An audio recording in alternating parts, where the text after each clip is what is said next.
नमस्कार, मैं doctor Piyush Ranjan, sir Gangaram hospital नई दिल्ली में गैस्ट्रोएंट्रोलॉजिस्ट हूँ। आज आपसे मैं पैंक्रियाज से संबंधित बीमारियों के बारे में कुछ जानकारी शेयर करूँगा। देखिए, पैंक्रियाज एक ऑर्गन होता है जो कि स्टमक यानी कि पेट के पीछे और रीढ़ की हड्डी के बीच में होता है। एक छोटा ऑर्गन है जो कि डाइजेस्टिव एंजाइम सेक्रीट करता है और पैंक्रियाज की सिक्रेशंस हर रोज़ करीब 1.5 लीटर तक होती हैं।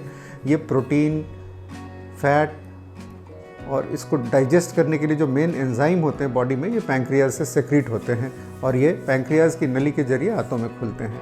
तो पैंक्रियाज से होने वाली बीमारियां मुख्यतः 2 तरह की हो सकती हैं। एक होती है एक्यूट पैंक्रेटाइटिस, दूसरी होती है क्रॉनिक पैंक्रेटाइटिस और तीसरी ग्रुप ऑफ बीमारियां होती है जिसमें पैंक्रियाज में कैंसर होता है।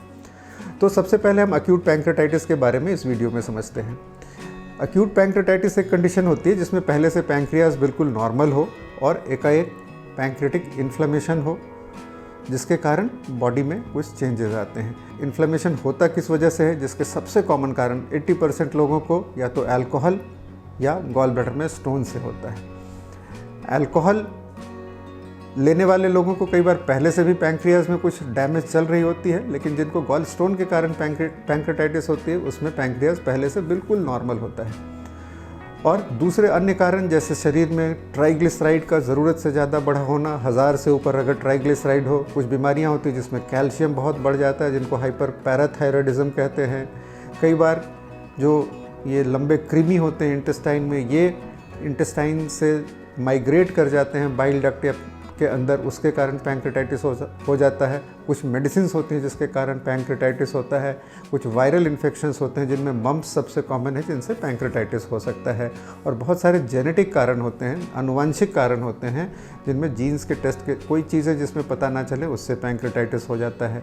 बच्चों में कुछ जन्मजात बीमारियाँ ऐसी होती हैं जिनको कॉमन सबसे पैंक्रियाज डिवीज़म नाम की एक कंडीशन है जिससे पैंक्रेटाइटिस होता है। तो जब भी पैंक्रेटाइटिस होता है, जैसा मैंने सबसे पहले कहा आपसे, पैंक्रियाज में डाइजेस्टिव एंजाइम सेक्रीट होते हैं। तो ये डाइजेस्टिव एंजाइम्स पूरे पेरिटोनियल कैविटी में यानी कि पेट की झिल्ली के अंदर स्प्रेड होती हैं और इससे एक इन्फ्लामेशन, इंटेंस रिएक्शन प्रोड्यूस होता है जिससे पूरे बॉडी में ये टॉक्सिन्स सर्कुलेट करते हैं और सबसे पहले पेट में बहुत तेज़ दर्द, इंटेंस पेन, पैंक्रेटाइटिस से पेनफुल शायद कोई दूसरी कंडीशन नहीं होती है।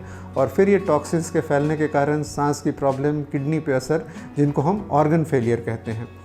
तो जब भी ये पैंक्रेटाइटिस के ये शुरुआत के मुख्य लक्षण होते हैं और एक बार इस सिक्रीशंस के पेट की झिल्ली में फैलने के कारण बाहर में नेक्रोसिस यानी कि पैंक्रियाज के अंदर और आंतों के बीच की जो जगह होती है उसमें नेक्रोसिस के कारण जो एक तरह की गंदगी इकट्ठा होती है, डेब्रीज इकट्ठा होता है, आगे 5-7 दिनों के बाद इसके इन्फेक्टेड होने के चांसेस होते हैं और इनसे कुछ कलेक्शंस बन जाती हैं जो कि इन्फेक्शन पैदा करती हैं।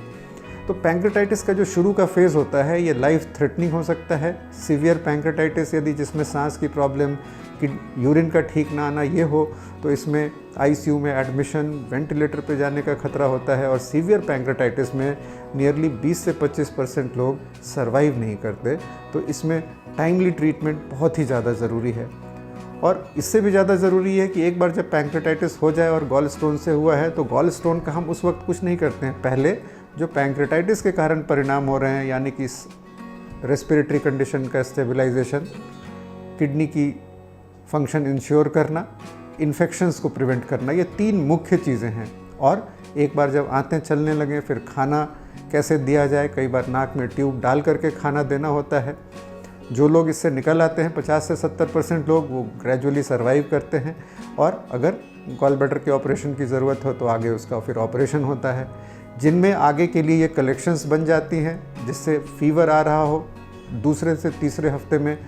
फिर उसके लिए कई तरह की इंटरवेंशनल ट्रीटमेंट है जिसमें स्किन के ज़रिए ट्यूब डाल के परक्यूटेनियस ड्रेनेज, काफ़ी एंडोस्कोपिक टेक्निक्स आ गई हैं जिसमें इस इन्फेक्टेड कलेक्शन को अंदर ड्रेन किया जा सकता है, क्योंकि ये कलेक्शन स्टमक यानी कि पेट के रास्ते हम एक्सेस कर सकते हैं नई एंडोस्कोपिक टेक्निक्स के ज़रिए।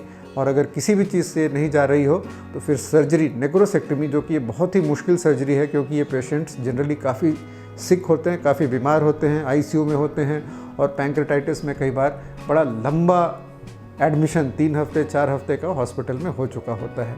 तो कई बार इसकी भी ज़रूरत होती है। पैंक्रेटाइटिस से रिकवर करने के बाद कई बार पैंक्रियाज में डैमेज फर्दर आने से डायबिटीज़ होने की आशंका होती है। ये लॉन्ग टर्म आउटकम्स हैं, लेकिन पैंक्रेटाइटिस एक तरह की एक्यूट इलनेस है, एक्यूट पैंक्रेटाइटिस, जिसमें शॉर्ट टर्म में जान पे खतरा और काफ़ी इंटेंसिव मैनेजमेंट की ज़रूरत होती है। तो जब भी आपको पैंक्रेटाइटिस हो, शीघ्र किसी ऐसे हॉस्पिटल में जाएं जहां पे आईसीयू की सुविधा उपलब्ध हो, जो बताया जाए वो समझें, क्योंकि कई बार ऐसा देखा जाता है कि लोग ये लगता है कि 3 दिन पहले कोई अगर ठीक था और आज ऐसी स्थिति आगे की जान पर बनाई है तो क्या ऐसा हो रहा है।